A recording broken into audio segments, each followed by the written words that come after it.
We're here today with Ben McPherson from Pieface. Welcome, Ben. Thank you. What's new at Pieface? There's a lot going on actually. Pieface is about 9 years old now, and we've sort of gone through our first phase of growth, which is taking us up to about 75 stores, and predominantly those stores have been in CBD, inline stores, and then sort of the shopping centre, suburban shopping centre locations. And we're now moving into a couple of different areas. One is we're sort of evolving our next retail format into drive-through and convenience drive-up, so that's really exciting. We've got some amazing store designs around that. In fact, I'm pretty sure we're doing a world's first in terms of drive-through, although somewhere in the corner of the globe we may not be, but it feels like it. We haven't seen anything like it around the world. I can't tell you what it is, but it's pretty amazing. We're also just recently, at the start of this year actually, we launched in New York, in Manhattan. 3 stores now open and trading in Manhattan, and they're going exceptionally well. We've got another five being built at the same time, and we've just signed a master franchise agreement into New Zealand, which is looking quite promising, and we're exploring some other markets at the moment.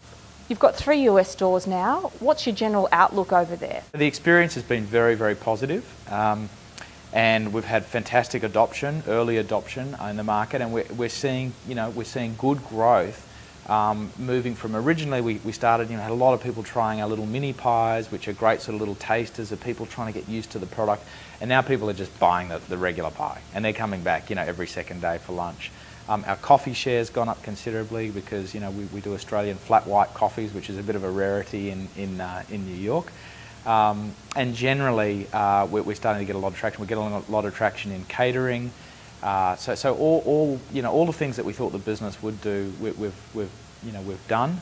And then what's really sort of helped along our US business has been we've just secured a strategic investor in Steve Wynn.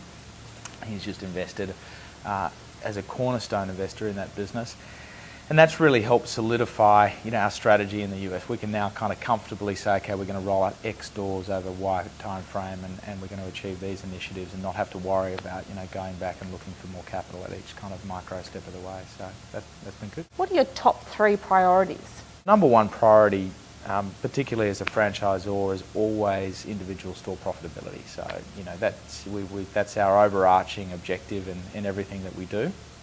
And we know a successful chain or network or store means successful franchise, a network.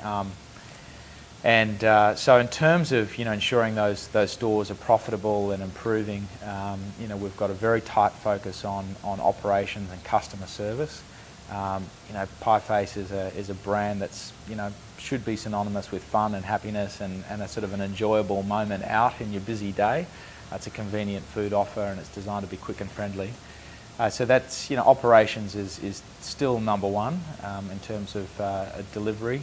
The second thing is sort of really making sure that we understand our market and we're being responsive to what's happening in the market. Making sure that we've got our product priced appropriately, and just making sure that we sort of keep what we're offering in alignment with where the market is at.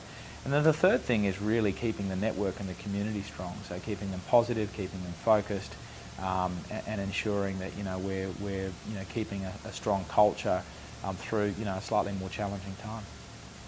Where are you seeing growth? For us, it's you've got strong growth in coffee. We're in a unique position to market coffee, and we've been doing so for 5 years. Coffee now makes up a significant portion of our sales, and it's growing quite quickly. It's growing quicker than any other segment in our product set, and it's also growing. It's probably the only growth and bright spot across the QSR industry. If you look at data across the segment, coffee is really the only growth point. But for us, it's growing very strongly. So that's the number 1. But we are actually seeing really good growth in some of our lower priced food, items, mini pies and sausage rolls, which are a little bit cheaper than the full pie. Ben McPherson, thanks for your time today with QSR Media. Thanks, Justine.